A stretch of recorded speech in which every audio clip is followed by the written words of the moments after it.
কি হয়েছে বলেন তো একটু, কাঁদতেছেন কেন?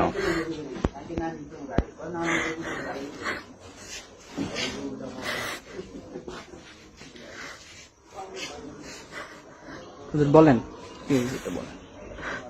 আমি জুমার নামাজ পড়ছি, জুমার পড়ার পর আমার যে যার মেয়ের বিয়ে হে আমার কইছে যে হুজুর আপনি আসেন আমার মেয়ের বিয়ে পড়াইতে।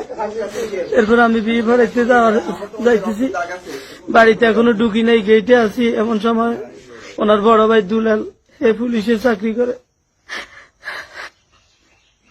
সে আমারে দেখি, আমি তার সালাম দিছি, সে সালামের জবাব দেয় না, আমারে বলতেছে হে দাঁড়া, খাড়া এখানে খাড়া। এরপরে সে আমারে বলতেছে যে তুই এই এলাকায় চাঁদা কালেকশন করছ। আমি কইলাম যে কিসের চাঁদা কালেকশন করি?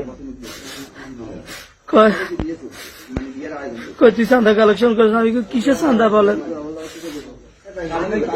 তো এরপরে আমি বুঝতে পারছি যে এটা মনে হয় ওই বেতন কালেকশন করি, যে সকালে যে বেতন কালেকশন করছি, ওই যিনি বেতন কালেকশন করেন মসজিদের মাসিক বেতন কালেকশন করে, উনি আমারে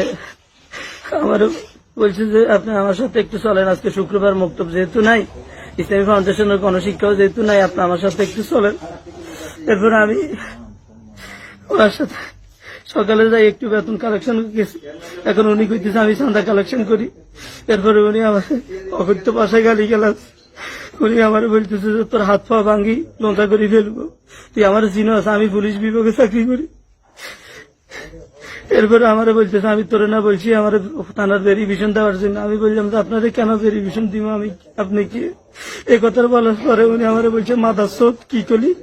এই কথা বলি না আমার মুখের মাঝে, হাতে, গালে আর কানের মাঝে অনেক স্পিডে দুইটা থাবুর দিছে। আমি একবারে সেখানে বসে গেছি থাবুর।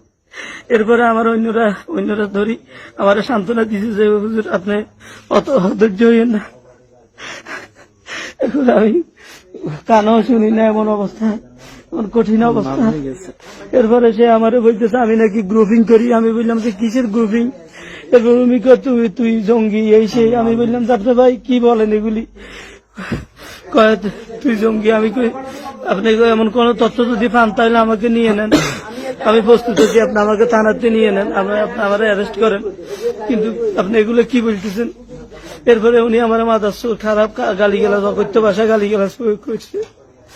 এরপরে আমি চলে এসেছি। চলে আসার পরে আমার মুসল্লিরা কিছু গেছে, ওনাদেরকে জিজ্ঞেস করার জন্য যে হুজুরের কেন এ বাবা দাওয়াত দিয়ে অপমান করে।